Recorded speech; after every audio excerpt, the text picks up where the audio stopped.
forgive. So, kani siya kami sa akin, dili kita kami siya kalimutan. Kay favorite ko ni siya na message atong hinukod ko nga speaker sa among nga church, sa among nga district, atong Global Youth Day. Kinsa pamilya ng Global Youth Day nga tema is love is a verb. Love is a verb, action word, no? So, ang ako ang topic ato is all about forgiveness. Ang kita sa is nakita siya sa Ephesians 4 verse 32 na state, be kind and compassionate to one another, forgiving each other just as in Christ God forgave you. So naatali sa ako ang kinaiya na kaisunan, nahimo ba ta compassionate?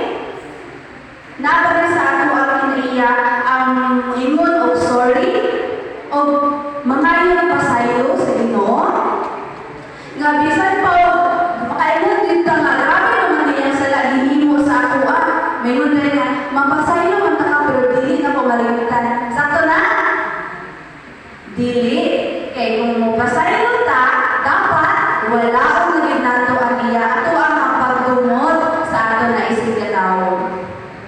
In life we often face moments when people hurt us through words, action, or betrayals.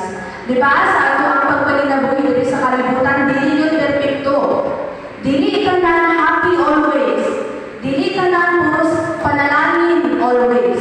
Naagyo, dili ka mawala ang mga nasakit, may mga tao na makapasakit sa atua, may mga tao na miubos kita maayon pinagi sa lang istorya, actions, muna uban na ay pernani mo na depressed, na ay mga anxiety, tungod kay naging naata sa kalibutan na puno o kasakit, and hindi na siya mawala, tungod kay wala pa mata sa langit.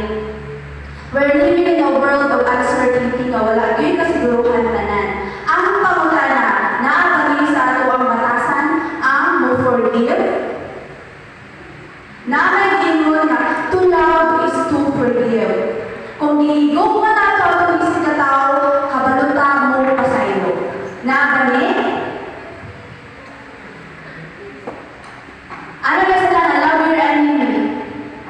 Kung labayan ka o bato, labayan mo, binangkan, dili. Labayan mo o, pan, ana sila. Kaya ba nato may?